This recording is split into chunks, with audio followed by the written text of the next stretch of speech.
Si Henry VIII, naging hari ng Inglaterra. Noong 1509 ay unang pinakasalan si Catherine of Aragon, biyuda ng kanyang kapatid.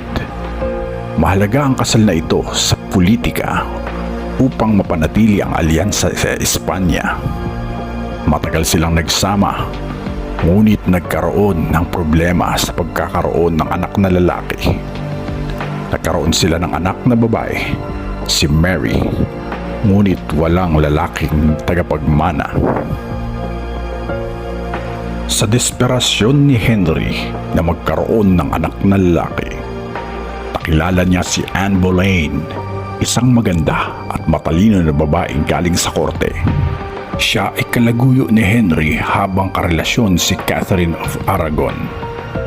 Ngunit nang huli ay iginiit ni Anne na siya ay pakasalan.